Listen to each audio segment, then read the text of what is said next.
Now to the chair of the CRL. The CRL Rights Commission committee formed what is called an ad hoc committee. The basis of this is to investigate several religious and cultural matters. This was announced on Thursday. The committee includes various members from mega churches as well as religious organizations, all seeking answers for the regulatory framework for the religious sector to protect the congregants. Let's unpack this with the chairperson of the CRL Rights Commission, Thoko Mkhwanazi-Xaluva. Chair, good to have you, and thank you very much for coming on this Saturday afternoon. Why revisit this matter that would have been ventilated in Parliament? The committee at COCTA actually said, look, let's not go ahead with this thing of regulating churches. Why revisit it?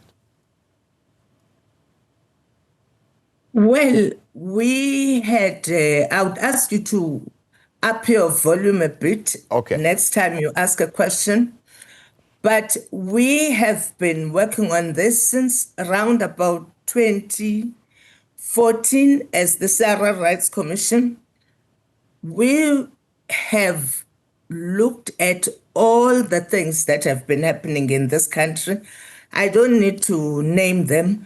I'm sure your viewers know these kinds of things, people feeding people, all sorts of things, grass, petrol, sexual abuse, spiritual abuse, emotional abuse, forcing people, convincing people to stop taking their chronic medications. So we have been at it for quite a while. You have been at it for quite a while, hence I'm saying it went through the processes of Parliament, and the committee at COCTA would have said the regulating of the church should be left to the church itself to do. So why revisit the matter and constitute a Section 22 committee, however be it ad hoc? Oh, let me explain this clearly. 2018, 4 February, the COCTA committee said, there must be self-regulation. And also there must be code of conduct supported by legislation. And then the task team was established. However, we discovered beginning of this year when we were established by the president as the new commission, that not much had happened in terms of what the religious sector was supposed to do. When we asked them, we were told this was an unfunded mandate. They couldn't go around the country to consult. So what we're doing now, let me stress it again, is not to regulate the sector. We are only saying, here is a group of people, credible people, from credible structures, mega churches, who will go around the country and consult and dialogue with their fellow Christians. The CRL Rights Commission will have zero attendance as a commission in terms of commissioners and the executive. Will have nothing to do with it. We said it on the 2nd that this is when we say our goodbye. We wish you well. Go out there. All that we'll be doing is that the secretariat and not the commission will be helping them book venues, traveling, lunches, teas, those types of things. But the CRL Rights Commission will not be involved at all. What is of concern now, though, Chairperson, is that even with the Thursday meeting, it does seem that there is a concern being raised that several respected religious representatives, along with long-standing religious freedom advocacy organizations, were excluded from participating in the process. How do you respond to that? This was a launch. It wasn't a consultation process. So at the launch, we had people from the mega churches, as I said, the ZCC, St. Agnes, Nazareth Baptist Church, those people, Moral Regeneration Movement, just the umbrella organizations themselves and the churches were enough. This was a small launch. It wasn't like we're going to have 500 people in one room, so people had to fly from around the country. This is a launch of a process to dialogue in provinces. Everyone will be invited. As the CRL Rights Commission, we've committed to say, we will tell you, tell the media, tell everyone, put it on our social media platforms, where the consultations will be. Each province will be visited by these people, not by us. So no one is excluded. The process hasn't even started. Yes.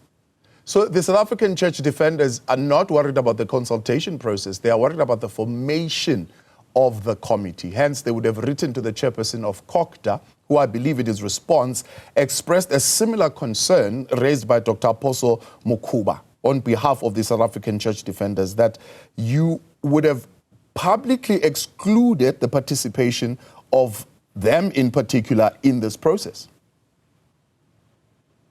No one is excluded, as I said. Organizations, smaller umbrella organizations, will be invited in all provinces, 9 provinces. So there's no one who's being excluded. When we say we're starting a process with over 45 million Christians represented, that's not exclusion, that's inclusion. And we're saying you can't have an ad hoc committee that meets at the FNB Stadium. You need to have a cap on the committee and then say, we can justify whom we've brought on board and why we identified those people. So they will be consulted in all provinces. So no one is excluded at all. So you're saying it's just a mere fact that an ad hoc committee can meet at an FNB stadium where you would have churches like mega churches, Hope Restoration, you could name a number of them that have come online to clearly distance themselves from the process, saying we are excluded. It was merely a fact that you couldn't accommodate all of them because you can't have an ad hoc committee launch at a stadium. The thing is, Thabo, the reality is the religious sector in this country consists of 53.8 million people. You cannot, and the churches are in hundreds of thousands. You cannot include all of them. So what you do, you then say, let me go with the South African Council of Churches, for instance.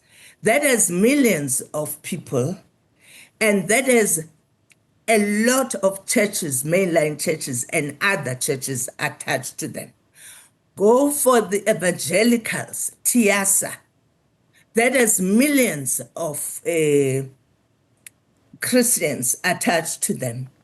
You then say, we're going to go with, for instance, the South African, the Great Commission, that has a lot of other people. You then look at Amazayoni, for instance. Reverend Murani leads Amazayoni. So we're not talking about exclusion. We're talking about inclusion. And of course, not everyone can sit around the table all at the same time. But when the actual work happens, consultations, dialogues, in all 9 provinces, and we've even said in provinces that are very big, there should be at least 2 meetings in those provinces, if it's the north or the south or the east or the west, but to make sure that everyone is consulted and that people don't need to travel very far. So no one will be consulted. And also we need to realize that the aim of this committee is to go and consult. That's the only thing they're supposed to do. Go and consult and come back with a mechanism that all of you agree with, self-regulation, code of conduct, and then go to Parliament and talk to Parliament about it. We are not part of all this thing. Yeah, so the view that others are saying the very formation of this committee would be in conflict with the Constitution in terms of the mandate that you have as the CRL Rights Commission, which is to promote, not to regulate. We are tasked with promotion and protection Yes. of religious. Let me talk about Christians now, because we're only dealing with Christians at this point. Next week, we're starting with Muslims. Of Christians, we need to do everything that is possible to fulfill your mandate to protect. It's in our act. It's in the Constitution. That do everything you can to protect these communities. People go to church because they believe in God, they believe in Jesus Christ. But what they get in these churches is usually in violation of what God stands for, of what Jesus Christ stands for. So you are saying that there are not enough protections in the Constitution as far as the protection of rights to religion, that you need extra layer of protection. We are saying the laws we have in this country are not enough to protect people. I know people who are opposed to any form of order would say, but the Doom pastor was arrested. I was part of that process. They theorize from afar and think that was an easy process. It's because one person came forward and said, I suffered. I gave evidence in that case, so I know what it took. Because when you feed people snakes, there is no law against that. When you feed people grass, there's no law against that. They are saying, let them be raped until they are firm enough to go to the police station. And we are saying we know these people by name. We know what they go through. We know what they say when we say, we will accompany you to the police station. It takes a lot, because what they say is, he said, if you go to the police station, my family will die, because God said I must sleep with him. And that's why I oppose people when I said, you must say I was in court in PE during the Omotoso case. I said, after evidence had been given that God said, you must sleep with me. I said, anyone who comes to you saying, God said you must sleep with him, or your ancestors said you must sleep with him, tell them to go to the psychiatric ward. I will repeat again, the God we pray to, the Jesus Christ we believe in, would never ask anyone to tell you to sleep with them. Yeah, true. And the pastors, at least, who are writing to say why the peer review mechanism, right? Asking the question, do you think that the widely already existing endorsed community-driven code of conduct is not enough?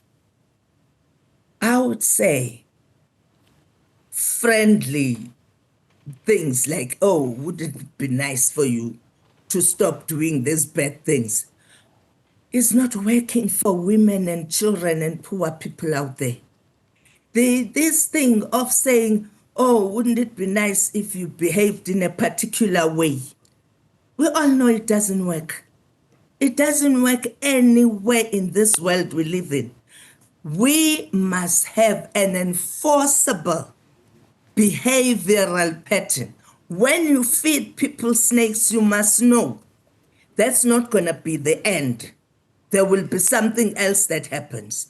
What those people who oppose any form of regulation, self-regulation or whatever, say is that, oh, go and pray with them, change them so that they stop feeding people snakes and telling people not to take their chronic medication, but to buy their holy water. We are saying that when the Constitution said to us, protect, we took that very seriously. When the CRL Act said protect, it says do everything that is possible. That is one of those things. People are going to be consulted exhaustively. They'll even say, we're bored now, these people are irritating us. They will come to you and you will say what works and what will not work. Chairperson, appreciate your time. Thanks so much for coming on. Chairperson of the CRL Rights Commission, Dr. Mkhwanazi-Xaluva there, talking about the launch of the ad hoc Section 22 committee.